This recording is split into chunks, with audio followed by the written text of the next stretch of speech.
বরিশালের বাইরে থেকে যারা বরিশালে ঘুরতে আসে, যখন তারা কোনো বরিশালিয়াকে জিজ্ঞেস করে যে বরিশালে এসে কোথায় কোথায় ঘুরবো, তখন মোস্ট অফ দ্য বরিশালের পিপল রিপ্লাই করে যে আপনারা 30 গোডাউন এবং বেলস পার্কে ঘুরতে পারেন। বাট আজকে বরিশালের 3টা জায়গার কথা বলবো। বরিশালে যদি কখনো ঘুরতে আসেন, এই 3টা জায়গায় চলে যেতে পারেন। বরিশালে ঘুরতে এসে যদি আপনি কোনো একটা বিকেল কীর্তনখোলা নদীর পারে এনজয় না করেন, তাহলে আমার কাছে মনে হয় আপনার বরিশালে ঘুরতে আসাটাই লস প্রজেক্ট। স্নিগ্ধ কীর্তনখোলা নদীর পাড়ের এই বাতাস পেতে হলে আপনাকে চলে যেতে হবে মেরিন একাডেমির ওই সাইডের নদীর পাড়টাতে, যেখানে দাঁড়িয়ে আপনি দপদপিয়া ব্রিজ দেখতে পারবেন, জুস খেতে পারবেন এবং ফ্রেন্ডদের সাথে দারুণ একটা সময় কাটতে পারবেন। স্পেশালি যারা ঢাকায় থাকেন এবং বুড়িগঙ্গার সেই দুর্গন্ধ ও নাকে নিয়ে অভ্যস্ত, তারা প্রকৃতপক্ষে নদী কেমন হয় সেটা এই জায়গাটা আসলে বুঝতে পারবেন।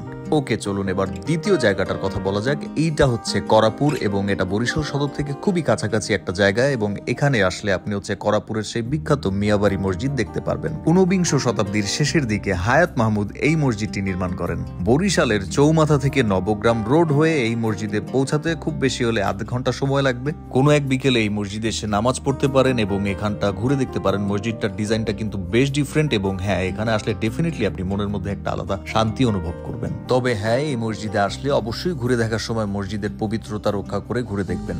ওকে, সো চলুন চলে যাই 3 নম্বর জায়গাতে। আপনি কি জানেন বাংলাদেশের সব থেকে বৃহত্তম চার্চ কোন জেলায় অবস্থিত? এটা হচ্ছে অবশ্যই বরিশাল জেলায় অবস্থিত, এবং সেই সাথে দক্ষিণ এশিয়ার দ্বিতীয় বৃহত্তম চার্চ, যেটার নাম হচ্ছে এপিফ্যানি চার্চ, এবং লোকালি এটাকে বলা হয় অক্সফোর্ড মিশন চার্চ। 1903 সালে নির্মিত এই চার্চটি প্রায় 50 একর জায়গার উপরে দাঁড়িয়েছে, এবং বরিশালের জন্য এটি একটি অনন্য পাওয়া যে এরকম একটি চার্চ বরিশালে রয়েছে। সো বরিশালে যদি আপনি কখনো ঘুরতে আসেন এবং আপনার হাতে যদি সুযোগ থাকে, অবশ্যই চেষ্টা করবেন এই অক্সফোর্ড মিশন চার্চটি ঘুরে দেখার। এন্ড ভিডিওটি ইনফরমেটিভ মনে হলে ডেফিনেটলি পেজে একটা ফলো দিয়ে রাখতে পারেন।